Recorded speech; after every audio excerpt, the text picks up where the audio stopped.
राम दोस्तों, राम जी की बारात में भरत जी दूल्हा क्यों बने? जानिए, राम जी की बारात में भरत दूल्हा क्यों बने। अयोध्या से बारात जा रही है, श्री राम जी की बारात जा रही है। जहां से भी बारात निकलती है लोगों को बड़ा आश्चर्य होता था। आज तक ऐसी बारात नहीं देखी। बारात में हाथ में माला लिए हुए, चेहरे पर बड़ी बड़ी दाढ़ी बड़ी हुई है, भगवा वस्त्रधारी संत महात्मा विराजमान है। जैसे ही बारात किसी गांव में से गुजरती है, सब लोग बारात देखने के लिए इकट्ठा हो जाते हैं और पूछते हैं, यह बारात कहाँ की है। बाराती लोगों में बड़ी अकड़ थी और होना भी संभाविक भी था। आखिर राम जी की बारात जाने का सौभाग्य मिला था। बाराती लोग मुझ पर हाथ घुमाते हुए बड़े अकड़ के साथ कहते थे, यह बारात चक्रवर्ती सम्राट महाराजा दशरथ जी अयोध्या नरेश के बड़े सपुत्र राम जी की है। अयोध्यापुरी से आ रही है और विदेह राज महाराजा जनक के यहाँ जनकपुर में जा रही है। जनक जी की सपुत्री सीता जी का विवाह राम जी के साथ होना तय हुआ है। लोग बड़ी प्रशंसा करते हैं, वाह वाह क्या बात है, बड़ा बहुत सुंदर बारात है। बारात इतनी सुंदर है तो दूल्हा कितना सुंदर होगा। कहाँ है दूल्हा? नगरवासी प्रश्न करते हैं, भैया दूल्हा कहाँ है? इतना सुनकर बारातियों के होश उड़ जाते हैं। अब कैसे कहें कि दूल्हा नहीं है? दूल्हा तो वहां पहले ही पहुंच चुका है और उसी ने सारा कार्यक्रम तय किया है। यह सब एक दूसरे का मुंह देखने लगते हैं, एक दूसरे से कहने लगते हैं, बताओ बताओ दूल्हा कहाँ है, इन्हें बताओ। आपस में ही कहते हैं, तो तुम्हें मालूम है? वही हमें मालूम है, तुम ही बता दो।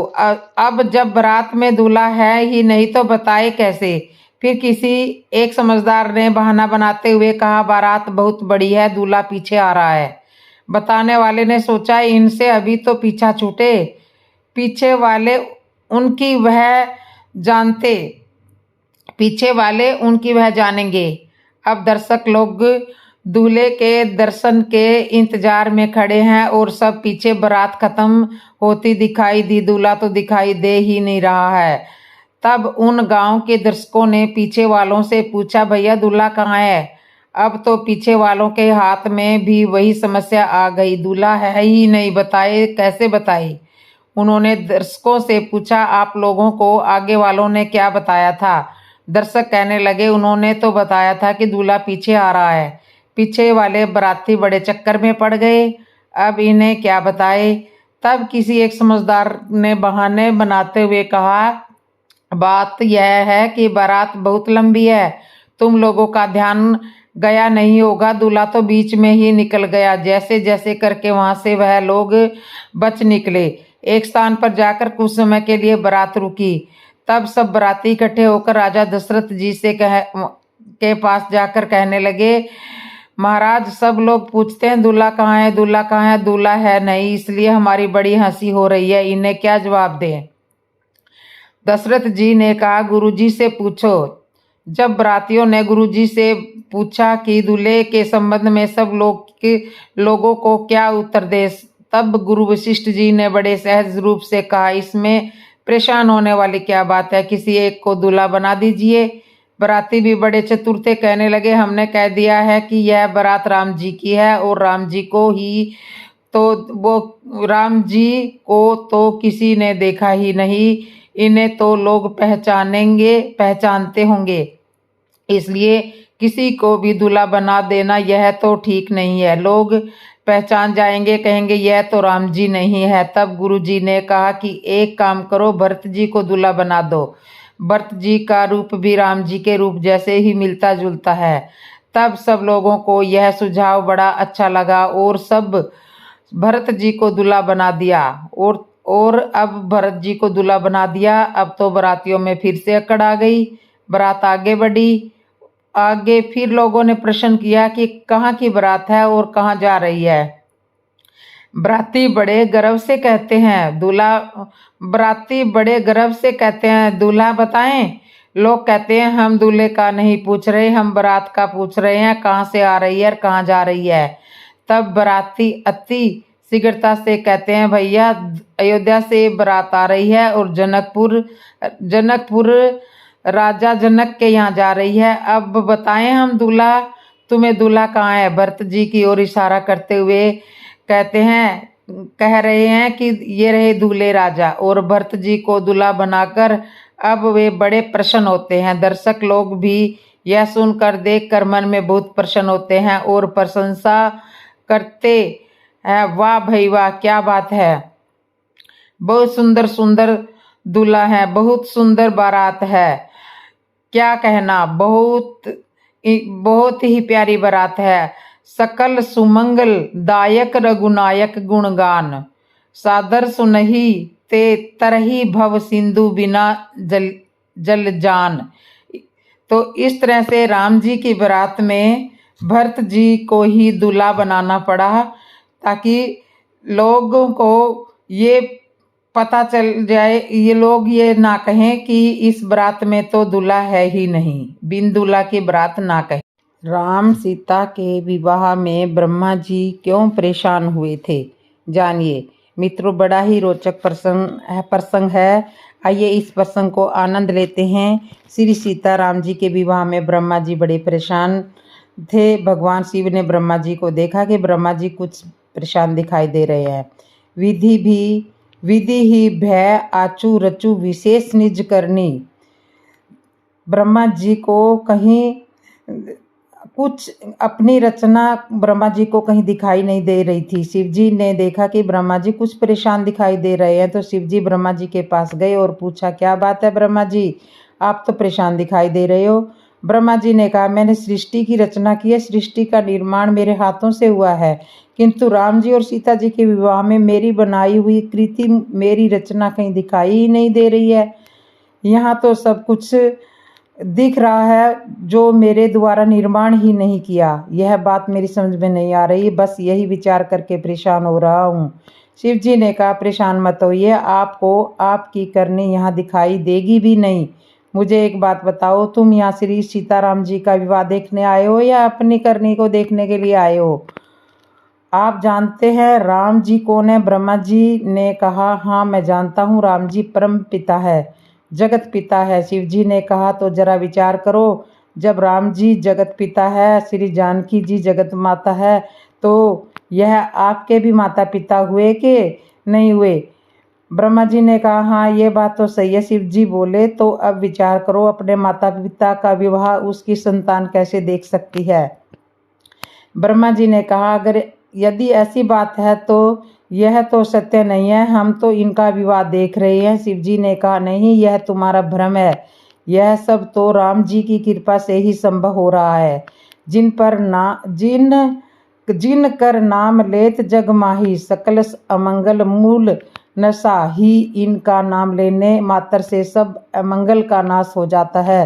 तो यह सब उन्हीं की कृपा से हम यह विवाह देख पा रहे हैं। इस प्रसंग में एक महात्मा जी वर्णन कर रहे हैं कि यह दृश्य वैसा ही था जैसे आज के समय में विवाह के अवसर पर वीडियो शूटिंग की जाती है, और उस वीडियो शूटिंग को शादी के अनेक वर्षों बाद भी देखा जा सकता है। यह प्रसंग भी वैसा ही है जैसे उस वीडियो शूटिंग को देखकर पुत्र पुत्रियां अपने माता पिता से यह प्रश्न करते हैं कि आपके विवाह में हम लोग तो नहीं दिखाई दे रहे। तब माता पिता कहते हैं कि यह दृश्य तब का है जब तुम्हारा जन्म हुआ भी नहीं था, यह संभव कैसे है? तो उन्होंने कहा, यह विज्ञान का चमत्कार है। बस उसी प्रकार से शिव जी ने ब्रह्मा जी को समझाया कि यह भगवान की कृपा का चमत्कार है। यह दृश्य तभी का है जब तुम थे भी नहीं, इसलिए इसमें तुम्हारी करनी दिखाई नहीं देगी। शिव समझाए देव सब जाने आच, रच बुलाऊं हृदय विचार धीर धरी, सह रघुबीर ब्याह। ब्रह्मा जी थोड़ी देर तो संतुष्ट हुए, फिर परेशान होने लगे कि शिव जी ने पूछा, अब क्या परेशानी है? तब महात्मा संत कहते हैं कि कुछ लोग अपनी बुद्धि को विश्राम नहीं देते, हमेशा अपनी बुद्धि उसी में लगाया करते हैं। ऐसा है तो वैसा क्यों नहीं है, वैसा है तो ऐसा क्यों नहीं है? ब्रह्मा जी भी कुछ इसी तरह परेशान होने लगे कि श्री राम जी की शोभा देखकर कुछ देर तो प्रसन्न हुए, फिर वही बात पूछने लगे कि शिव जी ने कहा, अब क्या हुआ, क्या परेशानी आई है, अब क्यों पछता रहे हो? ब्रह्मा जी बोले, मेरे तो 8 ही नेत्र है, निरख राम छवि विधि हर सने 8 ही नैन जानी, पछताने मेरे नेत्रों से अधिक तो तुम्हारे पुत्र कार्तिकेय के नेत्र है, उनके 12 नेत्र है। यह तो विवाह का आनंद और अधिक ले रहे हैं, और आपके भी देखो, आपके भी 15 नेत्र है, सबसे कम बस मेरे ही नेत्र है। और इंद्र को देखो, उसके तो 1000 नेत्र है। गौतम ऋषि का श्राप उनके लिए तो वरदान बन गया। 1000 नेत्रों से विवाह का आनंद ले रहे हैं। राम ही चित्तर सुरेश सुजाना, गौतम श्राप परम हित माना। भगवान हित शिव जी ने कहा, ब्रह्मा जी, हमारे यह नेत्र किसी दूसरे के नेत्रों को देखने के लिए नहीं है, हमारे यह नेत्र भगवान दर्शन करने के लिए है। तुम्हें जितने नेत्र मिले उनसे भगवान का दर्शन कीजिए, व्यर्थ में क्यों परेशान हो रहे हो। यहाँ परेशानी केवल ब्रह्मा जी को नहीं, देवताओं को भी हो रही है। सब देवता इंद्रराज से ईर्ष्या कर रहे हैं कि इंद्र के समान बड़भागी कोई नहीं है। देव सकल सुरपति हिसी हाही आज पूर्व सम को नाही। तब भगवान शिव ने ब्रह्मा जी सहित सब देवताओं को समझाया कि प्रसन्न मन से श्री सीताराम जी के विवाह का आनंद लो, व्यर्थ की चिंता मत करो। श्री सीताराम जी का विवाह पाणी ग्रहण, संस्कार, कन्यादान और आदि नेक जोग पूर्ण हुए। जानकी जी की छोटी बहन उर्मिला जी लक्ष्मण जी को ब्याही और मांडवी जी भरत जी को ब्याही, सुतकृति शत्रुघ्न जी को ब्याही और चारों भाइयों का विवाह मंत्र उच्चारण के साथ विद्वान पंडितों के द्वारा पूर्ण कराया गया। तो बोलो मित्रों, आपको ये विवाह कैसा लगा? और आगे मैं आपको विवाह से जुड़ी बहुत सारी बातें बताने वाली हूँ इसी वीडियो में। राम और सीता के विवाह की एक और कथा। राम और सीता के विवाह की एक कथा और मैं आपको सुनाती हूँ। धनुष भंग होने के बाद राम सहित चारों भाइयों का विवाह होना तय हुआ था। विवाह से पूर्व चारों भाइयों ने सारा धन, आभूषण, रत्न आदि आभूषणों को दान दिया। दान आदि से निर्वित होकर महाराज दशरथ मिथिलेश के राजभवन में जाने की तैयारी करने लगे। तभी भरत के मामा अर्थात राजा केकई के पुत्र युधाचित वहां पर पहुंच गए। अभिवादन तथा कुशल समाचार जानने की औपचारिकता के पश्चात उन्होंने केकई नरेश को संदेश देते हुए कहा, महाराज, हमारे पिताजी को भरत को देखने की उत्कट इच्छा हो रही है, अतः आप कृपा करके कुछ दिन के लिए भरत को मेरे साथ उसके ननिहाल में भेज दीजिए। इस संदेश को लेकर मैं अयोध्या गया था, किंतु वहां पर पता चला कि आप जनकपुरी आ गए हो, इसलिए मैं यहाँ भी आ गया हूँ। महाराज दशरथ ने यथाचित का समुचित सत्कार किया और उन्हें सारा वृत्तांत सुनाया। फिर उन्हें लेकर ऋषि मंत्रियों एवं बंधु बांधवों सहित यज्ञशाला के द्वार पर पहुंचे। थोड़ी देर बाद नाना प्रकार के आभूषणों को धारण किए हुए रामचंद्र अपने भाइयों भरत, लक्ष्मण और शत्रुघ्न के साथ उनके पास आकर खड़े हो गए। गुरु वशिष्ठ ने जनक के पास जाकर कहा, हे विदेह राज, महाराज दशरथ अपने पुत्रों के साथ अंदर आने की अनुमति चाहते हैं। इस पर महाराज जनक बोले, हे महर्षि, इस प्रकार अनुमति मांगकर वे मुझे क्यों लज्जित कर रहे हैं? वे अयोध्या के ही नहीं, मिथिलापुरी के भी स्वामी है और मैं तो उनका अकिंचित दास हूँ। क्या कभी स्वामी अपने सेवक से आज्ञा मांगता है? उनसे कहिए चारों कन्याएं विवाह वेदी पर प्रतीक्षारत है, वे निष्कोच अंदर पधारने का संकट करें। शुभ लगन का समय भी हो रहा है, मैं समय चलकर उन्हें आदर सत्कार से लेकर आता हूँ। इतना कहकर वे महाराज दशरथ के पास पहुँचे और उन सबको यज्ञ स्थल पर ले आए। सबको यथाचित आसन देकर जनक जी ने उनकी पूजा की। फिर वशिष्ठ जी बोले, महर्षि, आप इन ऋषि मुनियों के साथ विवाह कार्य संपन्न कराइए, आपसे अधिक योग्य पुरोहित और कौन हो सकता है। गुरु वशिष्ठ महर्षि विश्वामित्र और मिथिला के राज पुरोहित सत्यानंद विवाह कार्य संपन्न कराने में लगे। सबसे पहले वैदिक विधि के अनुसार विवाह के लिए वेदी का निर्माण कराया गया। फिर अनेक प्रकार के सुगंध युक्त फूलों से उन्हें सजाया गया। कुछ दूरी पर चारों ओर गमले सजाए गए, जिनसे चित्त को प्रसन्न करने वाली सुगंध रंग बिरंगे फूल लगे हुए थे। वेदी के निकट कई स्थानों पर श्रवण पात्रों में धूप, केसर, नवद, अक्षत, घी, दही, शहद आदि सामग्री रखी हुई थी। यज्ञ समापन कराने वाले महानुभावों के लिए कुश के आसन बिछा दिए गए थे। गुरु वशिष्ठ व अन्य महर्षियों ने वेद मंत्रों का उच्चारण करते हुए हवन कुंड में अग्नि प्रज्वलित की। फिर वशिष्ठ जी के आदेश पर राजप्रसाद की महिलाओं ने जनक कुमारी सीता को लाकर यज्ञ वेदी के निकट खड़ा कर दिया। उस समय सीता जी का मुखमंडल प्रातःकालीन बाल रवि की भांति अनुपम सौंदर्य दीप्यमान हो रहा था। नख से सिख तक वे बहुमूल्य रतन जड़ित आभूषणों से सजी हुई थी। संक्षेप में कहा जाए तो उस समय सीता की छवि को देखकर करोड़ों रतियों का संयुक्त रूप भी नयनीय प्रतीत होता था। सीता इन सब बातों से अनजान दृष्टि झुकाए एक टक पृथ्वी को निहार रही थी। महाराज जनक अपनी लाडली पुत्री सीता को श्री रामचंद्र जी के निकट खड़ा करके विनीत स्वर से प्रार्थना करते हैं। विनीत स्वर से बोले, हे रघुकुल तिलक रामचंद्र, मैं अपनी पुत्री सीता का हाथ आपके सशक्त हाथों में सौंपते हुए यह कामना करता हूँ कि मेरी पुत्री आपकी अर्धांगिनी होकर सदैव छाया की भांति आपका अनुसरण करती रहे। अतः हे कौशल्या कुमार, इसे आप अपनी पत्नी के रूप में स्वीकार कीजिए। आज से यह आपके सुख दुख की संगनी हुई। यह कहकर राजा जनक ने अंजलि में संकल्प के लिए लिया हुआ जल वेद मंत्रों से पवित्र करके हृदय की संपूर्ण भावनाओं के साथ छोड़ दिया। महिलाएं मंगलगान करने लगी। मृदंग, दुदुभी तथा नाना प्रकार के वाद्य मंत्रों का सुमधुर स्वर चारों ओर गूंजकर इस हर्षपूर्ण घटना की सूचना देने लगा। श्री राम और सीता के विवाह के संपन्न हो जाने के पश्चात लक्ष्मण, भरत और शत्रुघ्न का विवाह उर्मिला, मांडवी और श्रुतकीर्ति के साथ वैदिक विधि विधान से संपन्न कराया गया।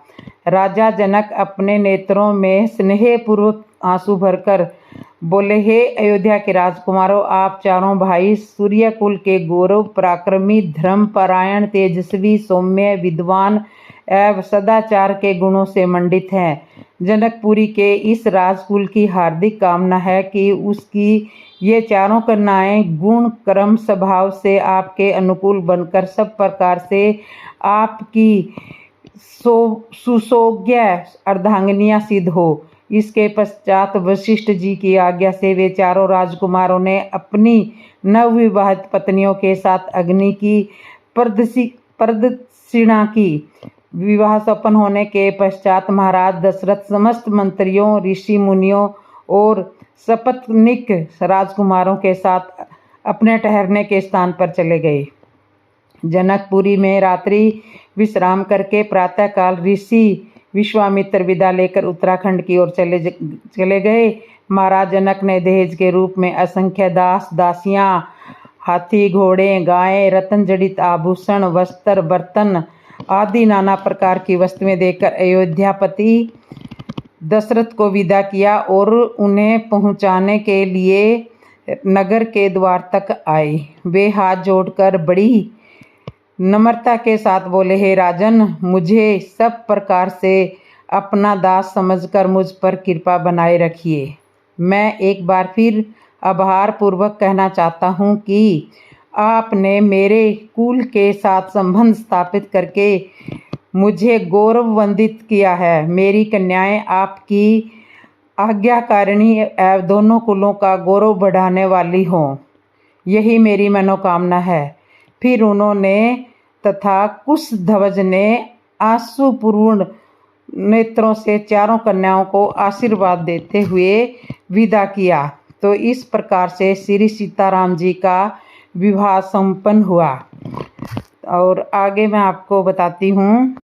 श्री सीताराम जी के विवाह में सखियों का हंसी मजाक हास्य व्यंग सुनिए। कैसी थी श्री राम जी के विवाह की दावत, ये भी सुनिए। श्री सीताराम जी के विवाह में क्रम से सारे नेक जोग पूरे हुए।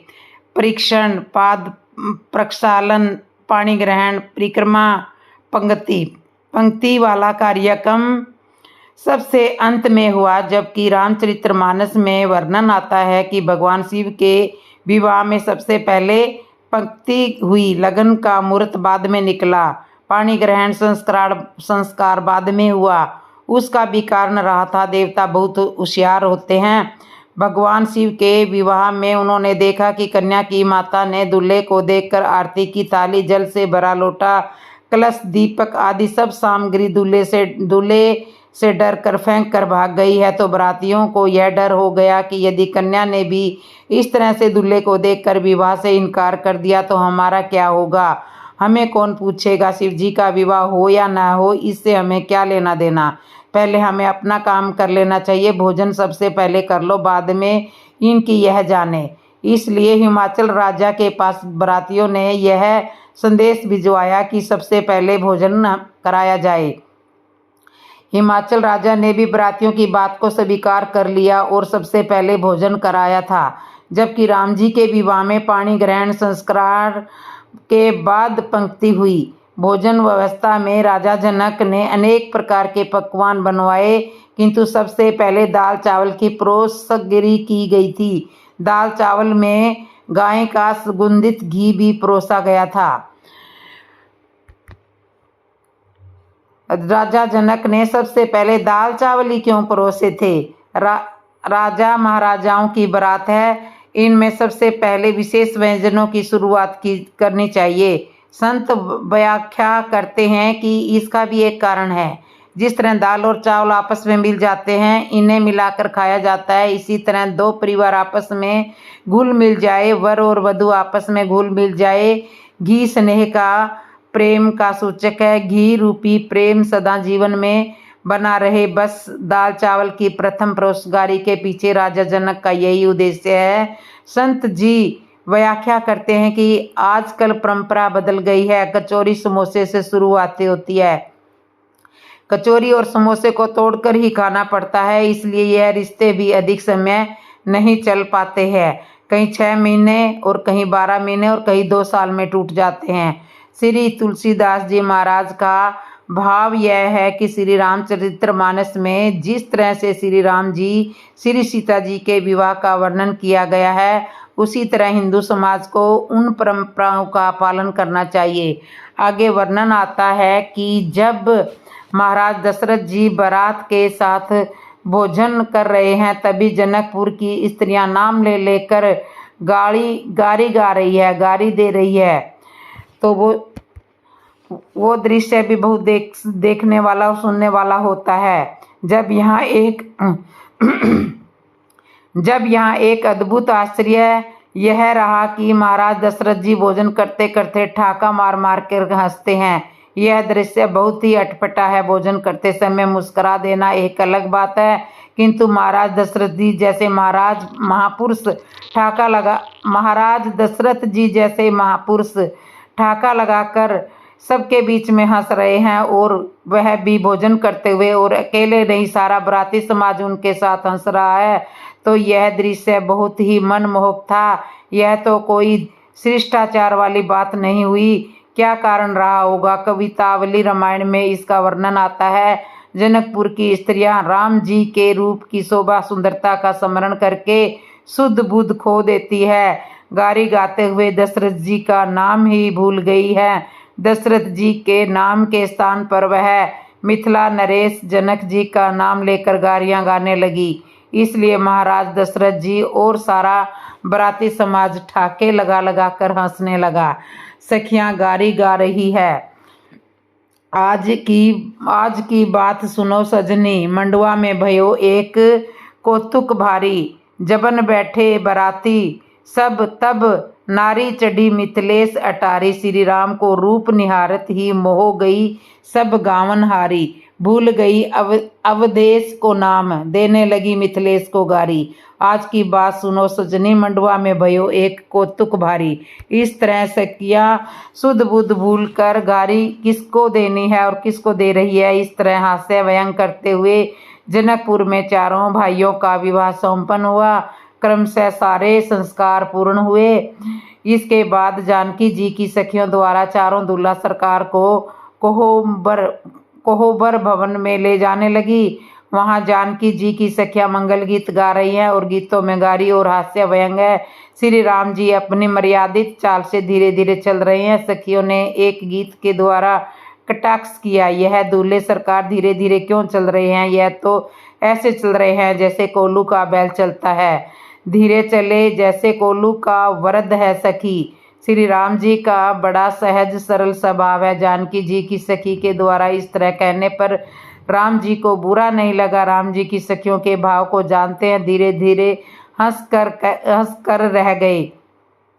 किंतु लक्ष्मण जी को यह बात बड़ी बुरी लगी। लक्ष्मण जी ने हाव भाव से यह पता चल गया लक्ष्मण जी के हाव भाव से यह पता चल गया। तब दूसरी सखी तुरंत पहली सखी को डांटते हुए बोली, कैसी बात करती हो? दूल्हे की उपमा बरद से क्यों कर रही हो? यह कोई ज्ञान की बात है। बरद से उपमा नहीं देनी चाहिए थी। जानती हो, बरद तो बैल को कहते हैं। पहली सखी बोली, जानती हूँ, किंतु बैल और वर की एक राशि है। एक सखी ने उत्तर दिया, एक राशि होने से क्या अर्थ है? बैल तो सरसों की घानी को पेलता है, चक्कर लगाता है। घानी पेलने में वर से उसकी क्या समानता है? उस सखी ने उत्तर दिया, समानता है। यह भी घानी पेलने का ही काम करते हैं। बैल सरसों की घानी पेलता है और यह जीवों के कर्मों की घानी पेलते हैं। 84 लाख योनियों को चक्कर लगवाते हैं।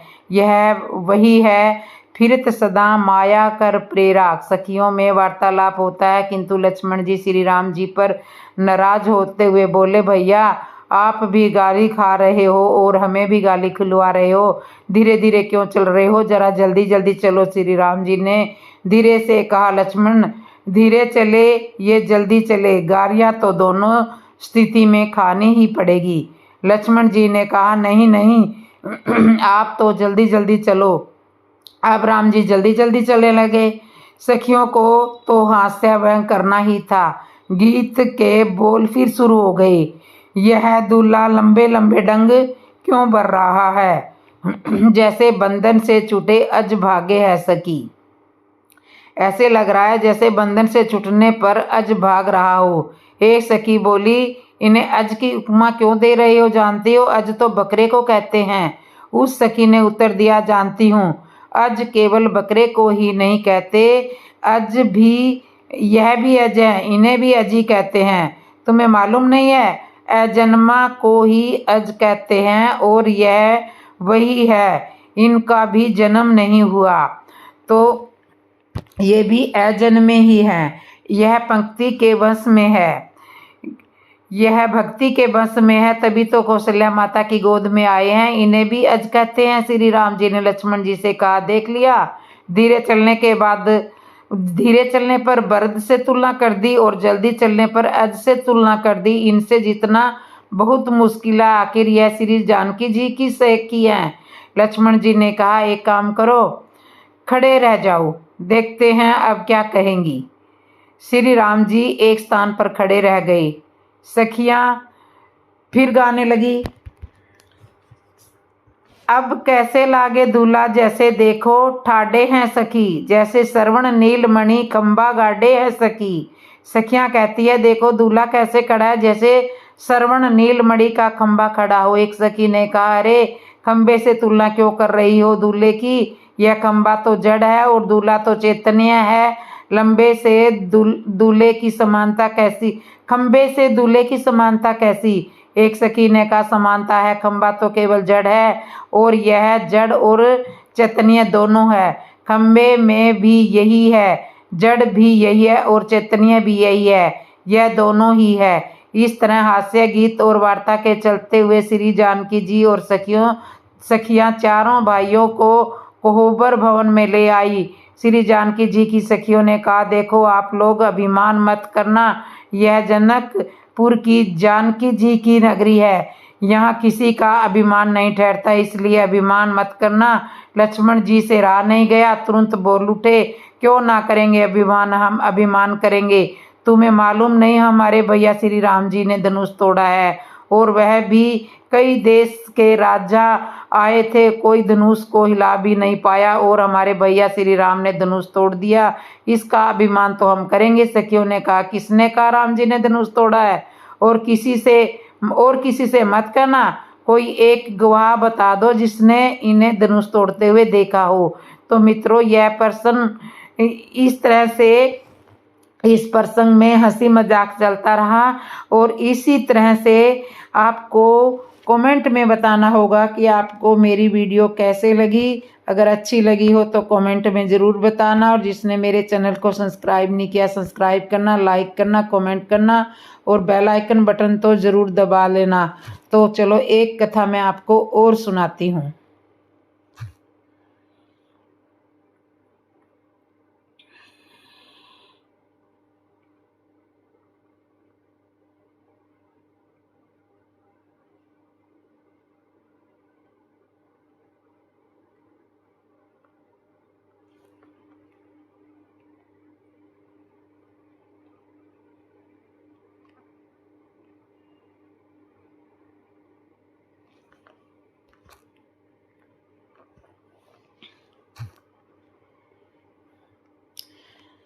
अब मैं आपको सुनाती हूँ श्री सीताराम जी के विवाह के अंतिम नेकचार क्या थे। सुनिए।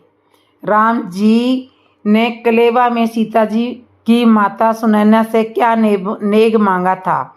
राम जी के विवाह के संपूर्ण कार्य विधि विधान से पूर्ण हुए। इसके बाद विदाई से पूर्व के कुछ नियम होते हैं। उसके लिए जानकी जी की सखिया राम जी और दूल्हा बने चारों राजकुमारों को लेकर कुहू भंवर भवन में आ गई।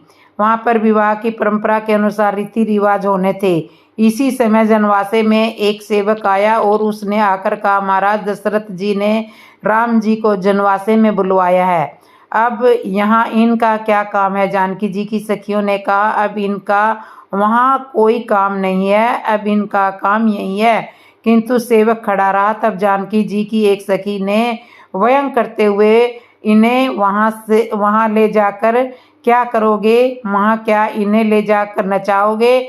दूसरी सखी हंसते हुए बोली, अरे अरे सुनो, मैंने ऐसे सुना है कि इनके पिता महाराज दशरथ जी को यह मालूम पड़ा है कि इनके राम जी बहुत सुंदर है। सारे जनकपुर में यह चर्चा हो रही है, तो उन्होंने यह तय किया है कि अब इनको ऐसे ही किसी को नहीं देखने देंगे और इन्हें देखने पर टिकट लगाया जाएगा। यह सारे व्यंग सीता जी की सखियों द्वारा गीत गालियों के माध्यम से हो रहे हैं। राम जी प्रसन्न हो रहे हैं अपने भक्तों की गाली पर, किंतु इसका यह मतलब नहीं कि हम भी पूजा पाठ छोड़कर इन्हें गालियां देना आरंभ कर दें। हर किसी की गाली भी इन्हें बर्दाश्त नहीं है। उदाहरण है, शिशुपाल ने भी इनको गाली दी थी, परिणाम सब जानते हैं। किंतु जनकपुर में यह गाली भक्ति की नगरी में भक्ति के नाते जानकी जी की सखियों के द्वारा प्रेम सहित दी जा रही है। सखियों की बातें सुनकर लक्ष्मण जी ने कहा, हमारे भैया सीधे स्वभाव के हैं। इसका मतलब यह नहीं कि आप चाहे वैसा जैसा बोलो, यह साधारण नहीं है। तुम्हें मालूम है, इनके चरण छूते ही अहिल्या पत्थर से नारी बन गई थी। एक सखी बोली, धीरे बोलो, कोई सुन ले, बदनामी होगी। तुम्हारे भैया राजकुमार है या मदारी है? लक्ष्मण जी ने कहा, हमारे भैया बहुत बलवान है। एक सखी बोली, मालूम है, बगिया में फूल तोड़ने में इन्हें पसीने आ रहा था। वह तो मुनि विश्वामित्र जी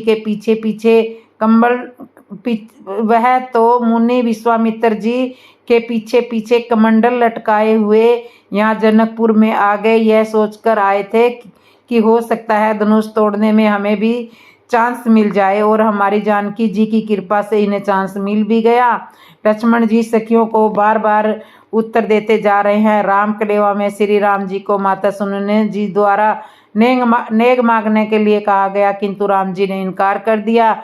तब सुनैना जी द्वारा कहा गया कि नेग तो मांगना ही पड़ेगा, यह तो शुभ रहता है। तब जनक जी को भी बुलाया गया और नेग की रस्म पूरी की गई। राम जी ने नेग मांगा कि हमारी बारात में अयोध्या से जितने कुंवारे लड़के आए हैं उन सब का विवाह जनकपुर में हो। राम जी के इस नेक को स्वीकार कर लिया गया, और जिस तरह राजा जनक ने सीता जी का विवाह संपन्न कराया, उसी तरह पूरे जनकपुर में मुहूर्त के हिसाब से बच्चे बच्चियों के विवाह संपन्न हुए। इसलिए राम जी की बारात जनकपुर में 6 महीने तक रुकी रही थी। अब सारे नेग पूर्ण होने के पश्चात जानकी जी की सखियों को फिर एक हास्य सूझा। उन्होंने राम जी के जूते छुपा लिए थे और उन्हें एक पीले वस्त्र में लपेट कर सामने एक ऊंचे स्थान पर रख दिए। फिर सखियों ने राम जी से कहा कि अंत में आप इनकी पूजा कर लीजिए, यह हमारे यहाँ की कुल देवी है। राम जी ने कहा कि ठीक है। राम जी सरल स्वभाव के हैं, पूजन करने के लिए चल दिए। तब एक सखी ने कहा काम बिगड़ जाएगा। राम जी ने कहा पूजा करता हूँ। राम जी ने कहा पूजा करता हूँ, यह तो वस्त्र हटा दीजिए। सखी बोली नहीं नहीं, वस्त्र नहीं हटेगा, ऐसा ही पूजन करना होगा। दूसरी सखी बोली इन्हें रहने दो, यह तो बहुत चमत्कारी हैं, अपनी पोल खुल सकती है। इनके भैया से कह दो, वह भी तो दूल्हा है, पूजन तो कोई और भी कर सकता है। तब लक्ष्मण जी से कहा कि पूजन आप करो। लक्ष्मण जी ने कहा कि मैं तो मेरे प्रभु श्री राम के सिवा और किसी की पूजा नहीं करता हूँ। मैं तो इन्हीं में माता पिता गुरु देवी सब कुछ इन्हीं को जानता हूँ, मैं क्यों करूँ। सखियों ने कहा रहने दो, यह भी बहुत तेज है। तब तक उन्होंने देखा कि शत्रुघ्न अधिक मौन रहते हैं, इस काम के लिए इन्हें कहा जाए। एक सखी ने शत्रु जी से कहा कि आप पूजा कर लीजिए। शत्रुघ्न जी बोले यह देवी कहाँ की है। सखियों ने कहा कि देवी तो जनकपुर की है। शत्रुघ्न जी बोले जब देवी जनकपुर की है तो हम पूजा क्यों करें, एक दिन तो हम पूजा कर देंगे, बाकी दिन कौन करेगा। देवी जनकपुर की और पुजारी अयोध्या का, यह तो ठीक नहीं है। काहे को परेशान कर रही हो और हमें भी परेशान कर रही हो।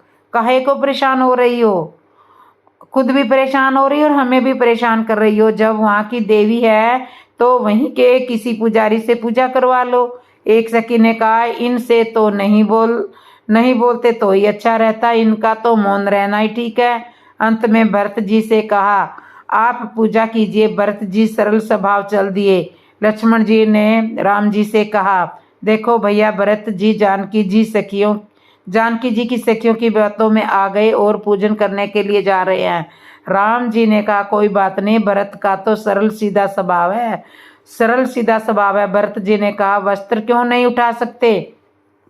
सखियों ने कहा संध्या समय गीले वस्त्रों से ही इन वस्त्रों को हटाया जाता है, इनके दर्शन किए जाते हैं, आप तो ऐसे ही पूजा करो। भरत जी वहाँ लकड़ी की भांति जमीन में सीधा लेटकर प्रणाम करने लगे।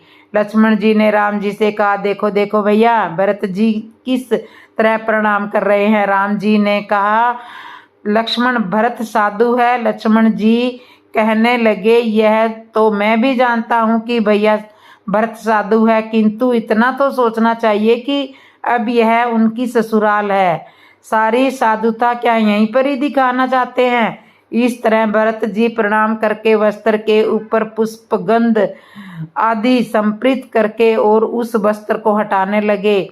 सखियों ने कहा ठीक है, अब तुम इनके दर्शन कर सकते हो। जैसे ही भरत जी ने वस्त्र हटाया तो सारी सखियां खिलखिलाकर हंसने लगी, क्योंकि उस वस्त्र के भीतर राम जी के जूते थे। सखियां तो खूब हंस रही है, वह चारों भाई शर्मिंदा हो रहे हैं, किंतु भरत जी की आंखों में प्रेम के आंसू बरस रहे हैं। सखियों ने कहा देखो तुमने किसे प्रणाम किया है, जूतियों को प्रणाम किया है। भरत जी ने कहा धन्य है, यही मेरा असली मुकाम है। मैं तो तुम्हें भी प्रणाम करता हूँ, क्योंकि तुमने मुझे मेरा सही स्थान दिखा दिया। इन प्रसंग से तुलसीदास जी यही कहना चाहते हैं कि जब राम जी बनवास जाएंगे तो 14 वर्ष इन जूतियों के सारे ही रहना है।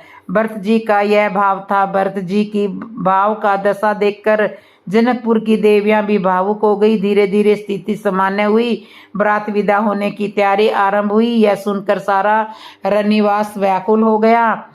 जानकी जी के विदाई के क्षणों में माता सुनैना जी और जनक जी बहुत भावुक हुए। सभी जनकपुर वासी की यही स्थिति थी, सभी जनकपुर के वासियों की भी यही स्थिति थी, सारे के सारे भावुक हो रहे थे। तुलसीदास जी लिखते हैं पशु पक्षियों की भी यह दशा हो गई थी कि जिसका वर्णन नहीं किया जा सकता, तो मनुष्य की दशा कैसे वर्णन की जा सकती है। राम जी के बरात विदा होकर अयोध्यापुरी में आई।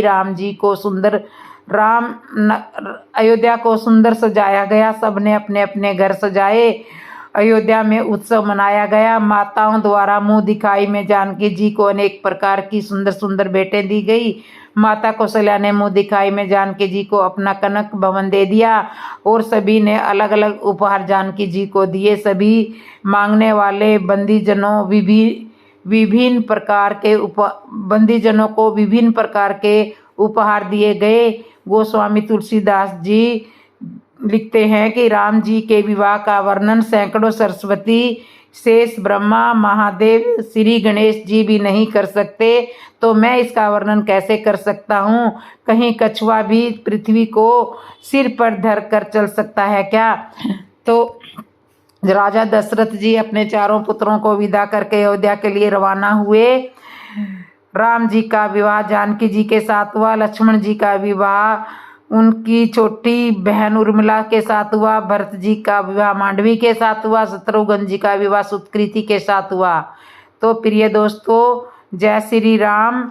तो यह प्रसंग पूर्ण हुआ। आपको यह कथा कैसे लगी कमेंट में बताना, और जिसने मेरे चैनल को सब्सक्राइब नहीं किया सब्सक्राइब करना, लाइक करना, कमेंट करना, और कमेंट में जय श्री राम जरूर लिख देना, और वीडियो को शेयर जरूर किया करो।